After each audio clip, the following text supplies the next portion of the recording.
was eating bitches' ass. Where your ass was at when I was spending all this cash? Where your ass was at when I was playing hockey with my dick? Where your ass was at when I was... I don't even know what the fuck I'm saying no more. Hey, bro, watch your jet. Watch your jet, bro. Watch your... Whoa, whoa, whoa! I'm getting some visual bugs here. This is crazy.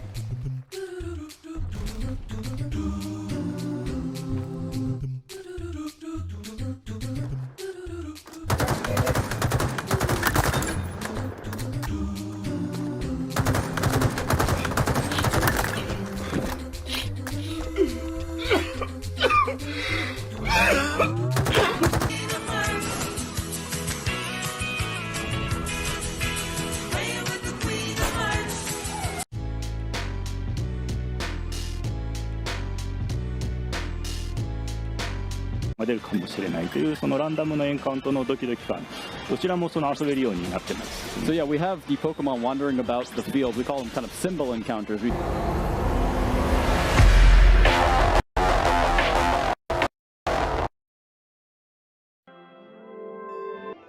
What is crackalackin' YouTube? This your boy Deshaun, and tell me if this sounds familiar. So I'm waking up, boom, it's Halo Day. And I had to check the calendar to make sure it's not fucking 2007 because we got a brand new Call of Duty, Battlefield, and Halo coming out around the same time in the same year. I bought the limited edition collector's edition of Halo Infinite for the Xbox Series X, even though I can't necessarily buy an Xbox for reasons. Fuck! But, you know, that's fine because it comes with a cool little Halo helmet, and that's definitely a plus. But also, you can play it on the original Xbox One. However, when I went to go boot up my original Xbox, it kind of didn't boot up. It showed the splash screen, but it booted to this black screen. You can press buttons, you can put disk in it, and it says that's installing or uninstalling or whatever, but it doesn't let you do anything past that.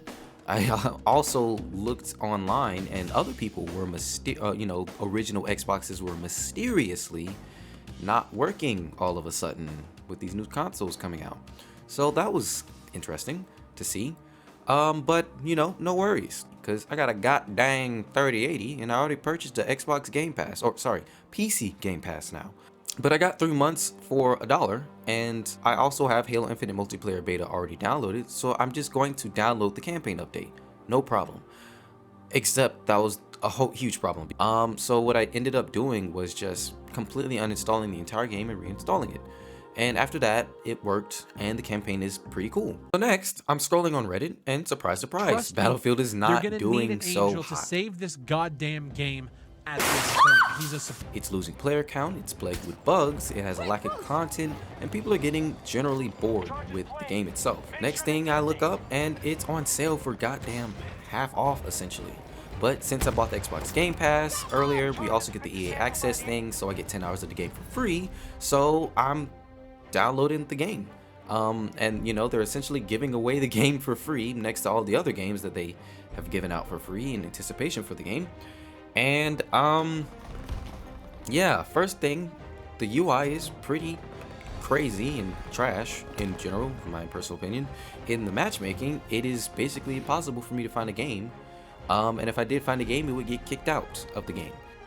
When it got into the game itself, it actually was pretty decent, but I still don't think it's worth even half off at this point. So I think I'm just going to wait for a few more updates, a few more maps, balance changes, guns, but most importantly, discount. I think this game could be priced a lot less in the future. So I'm just going to wait, because right now the game is just kind of, you know, it's And Call of Duty, did it release? Because nobody really talks about it. I've not heard a single thing about the game, not one review, not anything. I don't even feel motivated to look up anything about it. So if you've played the game or know somebody that's played this game, please comment, leave a comment in the comment section, your experience on the game or whatever. All of these issues kind of tie into this general idea of a decline and or general decline of the AAA gaming industry. I like to refer to this phenomena as late stage video games. It's the cycle of overwhelming hype, anticipation, and then it never can really be met then it's led by a lot of nervousness, a lot of caution, then anxiety. Then the game releases and it's followed by a flood of anger, angst, and outrage over mediocre games, controversies, and things that, were just never associated with video games in the past. The golden ages, as they're referred to. And I feel like this applies to a lot of different industries, not just to video games. But if you consider yourself a gamer, you probably have felt something a little bit off about the gaming industry lately. Even me, iGamingDude, has not made a video about games in a while because quite a lot of these AAA studios cannot for the life of them release a good game. Now, many people are probably like me who probably feel like they, used to really like video games and that they simply grew out of it or other reasons, but after playing some really good games last year, it's probably more due to egregious monetization, lack of content compared to previous games in the series, crippling technical bugs. And in this video I kind of wanted to go over my thoughts and opinions, looking from the perspective of a person who graduated from college to focus on a career in software engineering. Now, if you look at the common themes when it comes to, broken games or games that are coming out really bad, like Halo Infinite back in 2020, Cyberpunk, Battlefield, even Anthem. And if you want to go back even further, we have No Man's Sky. But one thing you see in common with all of these games is that they have a very chaotic development cycle. These include situations that you really wouldn't want in a workplace nowadays. Things like sexual harassment, things like infighting, things like an excessive amount of crunch time. Sometimes you're not really being treated like a human as a developer. But then you start mixing in things like developing the same game over and over, not having any creative freedom over things because everything is run by people who don't necessarily know how to make a video game. This leads to a lot of developers who have been, working there for a very long time, working there for decades, just kind of leaving and making their own studio with some other people who have left the company alongside them. And then, they make their own games. That's what happened with Apex Legend and Vincent Pella, and you can see this in many other fields, or you can start seeing this happening more and more often. But the issue with that is that the big companies think, oh, well, you can just kind of rehire them. But they can't replace that 20 years of experience working at the same company. Back in the day, video games were made by passionate, talented, crazy people who just wanted to make really good games. They put their heart and soul into this, and they made these systems from scratch. This is leading a lot of studios and tech companies in general to face large staffing issues because they're hiring and firing, or at least losing people, and they can't maintain a staff that can actually learn and teach the younger people or the newer generation of people how to do things. Take, for example, 343 Industries. It took them a very long time, since 2014 until they actually made a game that people universally agree kind of is a banger. Just has some few things that needs to be hammered out. But it took them a very long time, a lot of staff changes and a lot of hiring the right people and garnering that experience and taking that feedback before they actually put out something that people want.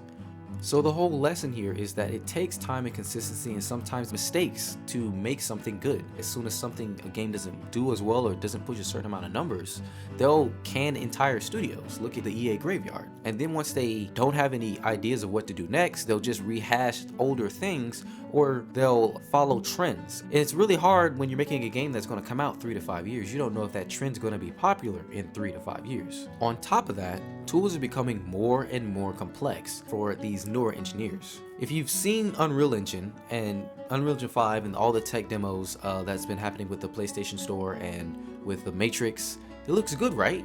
It looks really photorealistic, and I'm pretty sure that if these new developers are coming in, they've probably used Unreal Engine before, and it's something that they could probably more easily pick up if they were given the option to. But if you notice, none of these companies are fucking with it. They don't want to pay Epic for using their software. So now they're all using their proprietary engines, but they all regret it. DICE uses Frostbite engine, and it's looking mediocre in Battlefield.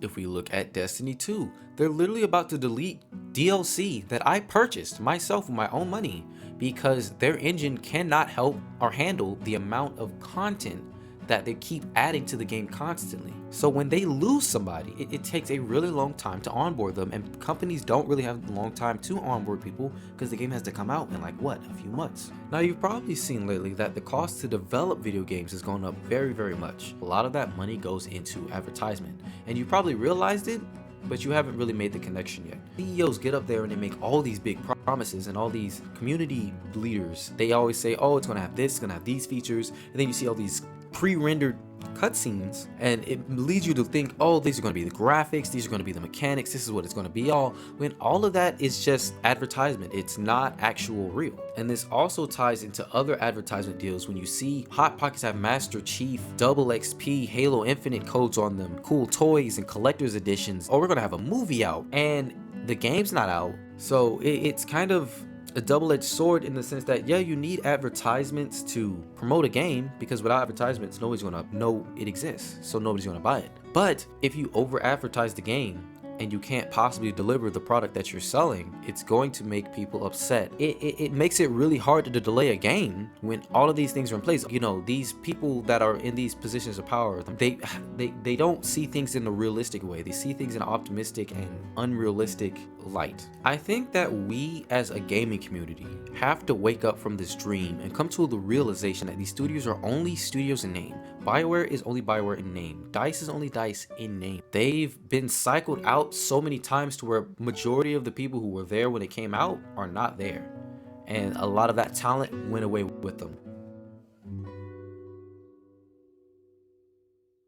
So yeah, that's kind of where we are right now. People are looking around and asking, hey, is this sustainable for the AAA video game space? Because this wouldn't be the first time that the video game industry has gone through a crash. It crashed in the past, and it can crash again.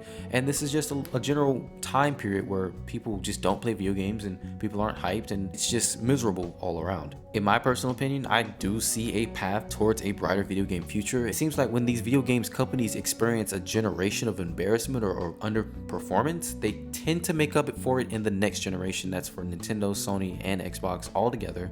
They all do that.